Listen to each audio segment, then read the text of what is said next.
Welcome to Chapter 2, Social Media Marketing. This is Sean Canary. This week we'll be talking about the building blocks of social media and understanding nodes and ties and why social media is such a powerful marketing channel. So when we talk about nodes and ties, let's discuss the definitions between a node and a tie. Nodes are people, and ties are the relationship between those people. Multiplicity is different types of ties between the pairs of nodes. And the tie strength is the intensity of the ties between the pairs of nodes. So let's look at this diagram as an example. The blue dots indicate individuals that are in a social media, on a social media platform. The blue circle up in the upper left-hand corner may be you. You may be tied to two individuals. However, if you see, they're also tied to another individual over here on the left. As you can tell, you're tied to just two individuals, but they're tied to individuals who are also tied to individuals, and you can see how a social media network is formed. Even though you're up here in the upper left, you're only connected to two people, you're actually connected into more than that through second degree connections and third degree connections. So you can see how powerful a social media node and tie framework works because people are connected to other individuals, and those second and third connections make you connected to even more people. So, how does this help? How does connectivity and activity help a social media marketing plan? Well, social media marketing is the process or way of thinking that involves identifying opportunities to leverage social interactivity among consumers in an open and flexible social media environment with fast-paced flows of information.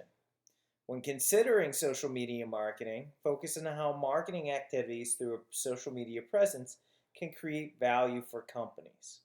So let's think about this for a second. Social media marketing is a process or a way of thinking that involves identifying opportunities for leveraging activity among consumers in an open atmosphere.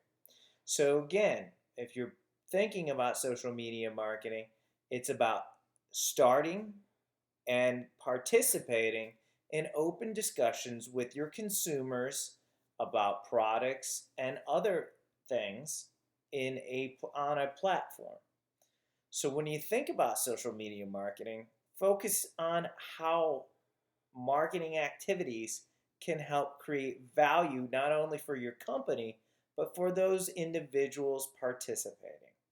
One of the biggest mistakes I see is companies getting on social media marketing and talking about themselves, basically using it as a megaphone to try to amplify their message or their sales message and not participating in discussions. This is a common flaw. It is the only advertising platform out there that is a true two-way communication between your consumers. Think about other advertising platforms like direct mail or web ads or TV commercials, right? You can't communicate back to the advertiser. Well, in social media marketing, you can have conversations with the company about their products and services. So to participate and to start those discussions, you have to be interesting to those people.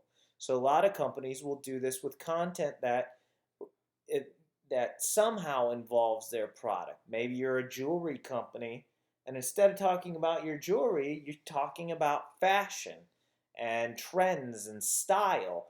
Oh, and just so happens that some of the jewelry you sell will complete those styles and those looks. This is a fantastic way to participate and create conversations within people. Social activity is The extent to which social tie between two people is used for communication or interaction is the level of social activity between those people.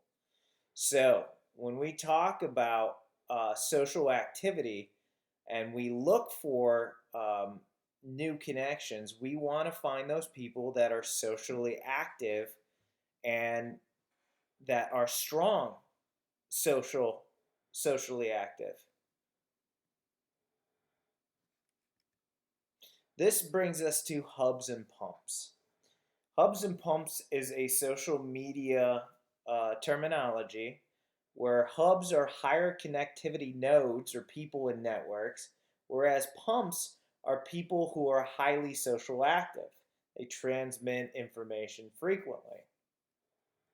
And if you take a look at this graph, it tells you really the difference between hubs and pumps and what your company should strive to do, which is to find somebody that is a hub and a pump. So hubs, if you notice in the upper left hand corner, have low activity on social media, but they're connected to a lot of people. Whereas on the opposite spectrum, the lower right hand corner, the pump, they are low connected but are high activity. But what you want to do is try to find those individuals that are highly connective and active on there. Hub and pump individuals on social media are often referred to as social media influencers.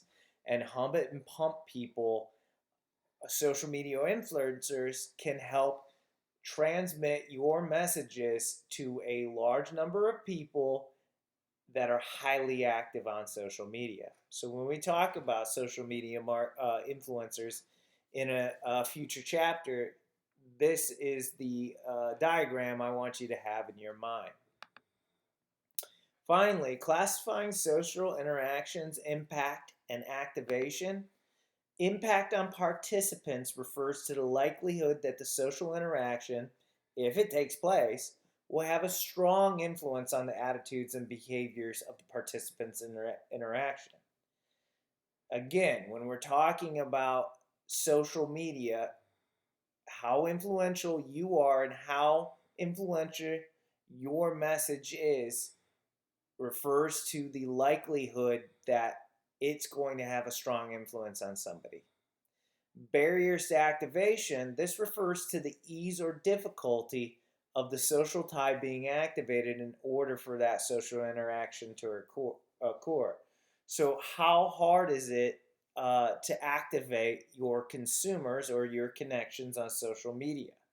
These are two individual terms that I'd like you to master. So, your assignment this week is to read Stu Kent chapter 2. So, if you go into your chapter 2, you're going to learn all about the building blocks of social media, the nodes and tides, presence of social media interactions, and hubs versus pumps. Finally, you'll have classifying social interactions, impact, and activation. After you're completed with this chapter, make sure that you take the Chapter 2 quiz by clicking on Chapter 2 quiz. Make sure that you stay with the reading and you don't work too far ahead, because I don't want you to get too far ahead with your assignments before you read and you listen to these lectures. So, everybody have a wonderful week, and if you have any questions, make sure to contact me.